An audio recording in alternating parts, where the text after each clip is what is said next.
Ndray mbava makasika ny fahasalamana kosa ao anatin'ny ady atao amin'ny omamiadana izay sany manerana nosy dia nilaza ny fondation Akbarali fa iroso amin'ny fitokanana ivitoerana lehibe iray hitsabona ny omamiadana ao Fianaratsoa izy ireo ny fa 4 ny volana May avy zao. Nandritran'izay ataoko hoe efa taona tena nanomboka ny asany fondation Akbarali izay dia betsaka ny ezaka efa vita. Ary anisan'ny zavatra anankigoavana zany zay hosantarina amin'ny asabotsy ho avy zao, asabotsy fa 4 ny volana May, dia ny fisokafana ara-pomba ofisialy ny ivitoerana ao Fianarantsoa izay iadivana momba ny omamiadana ary koa iahina ny fahasalaman'ny reny sy ny zaza.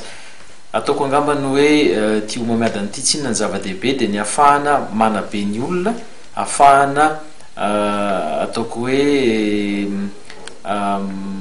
manao sensibilisation an'ny olona zany mikasika ny omamiadana satria ny zava-dehibe indrindra aloha dia ny ahafahana misoroka ny aretina,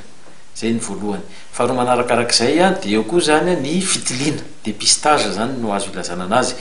dia io koa zany nahatonga anay hoe nametraka an'io ivitoeran'io ary io ivitoeran'io dia mifanampy zany amin'ireo ataoko hoe toeram-pitsaboana zay mitsabo ny omamiadana rehefa avy eo. Ny unité mobile dia camion anankiray izay novidin'ny fondation ihany koa hoentina zany manao ny asa fitaizana, ny asa fanorona ary ny asa fitiliana ao anatin'ny faritra Otmatsiatra. Dia amin'io andro io zany no anaovana ny fitokanana an'ireo zavatra anankiroa ireo ary raha malala ihany koa moa hoe ny fanatanjahantena zay zavatra anankiray miaraka amin'ny fahasalamana, dia misy an'le semi marathon iarahana amin'ny fédération malagasy d'athlétisme atao amin'io andro tapakandro maraina. Ny hariva moa zany dia misy ny diabe iadivana amin'ny omamiadana na marche contre le cancer izay ho atao hoentina zany ihany koa izy io anairana ny olona